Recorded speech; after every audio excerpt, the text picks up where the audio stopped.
அங்கே கொண்டு போய் விசாரணைக்கு ஐஸ் கட்டிலாம் வச்சுருந்துருக்காங்க. யாரை? தினகரனை படுக்க போட்டு விசாரிக்க. சினிமாலாம் பார்த்தீங்களா? இது மாதிரி கையெல்லாம் கட்டுறதுக்கு அங்கே உள்ள இப்போ ஒரு டிஐஜி தலைமையில் பிடிச்சிட்டு போய் ஃப்ளைட்டில் கூப்பிட்டு போனாங்க. இடி வழக்கில் கூப்பிட்டு போய் எப்படினாலும் நீ ஆளை மடக்கிடுன்னு ஐஸ் கட்டிலாம் வச்சு எல்லாம் ரெடி பண்ணி இந்த சினிமாலாம் பார்த்துருப்பேன். லைட்டெல்லாம் ஸ்பாட் லைட்லாம் வாடகைக்கு எடுத்து போட்டாங்க. டேபிள் மேலே பெரிய ஐஸ் போட்டு ஐஸெல்லாம் வச்சு உண்மையை வாங்கணும்னு போனோடனே ஒரே வார்த்தை கேட்டிருக்காப்புல யார்? டிடிவி. எதுக்கு இதெல்லாம் வச்சுருக்கீங்க அப்படின்னு. உங்கள்கிட்ட வந்து உண்மையை கறங்க, என்ன உண்மை வேணும்? என்ன இந்த மாதிரி நீங்கள் வந்து ஏடிஎம்கே பிஜேபி கூட்டணியில் சேரணும். லூசாயா நீ? அங்கேயே சொல்லியிருந்தேன்னா அங்கேயே எந்த பேப்பர்னா கையெழுத்து போட்டு கொடுத்துருப்பேன்.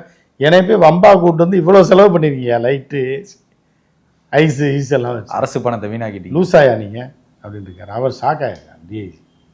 என்னங்க சொல்கிறீங்க? என்னன்னா அந்த இன்ஸ்பெக்டர் தூக்கி போட்டு மிதிச்சிருக்கேன். லூசு பையில அங்கேயே சொல்லியிருக்க வேண்டியதானே.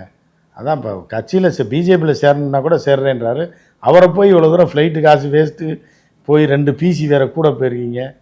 போய் கடத்தின மாதிரி கூப்பிட்டு வந்துருக்கீங்க. ஏற்றி விட்ற அடுத்த வண்டியிலன்னு சொல்லி ஏற்றி விட்டாங்க. அன்னைக்கூட சேர்ந்துட்டாங்க.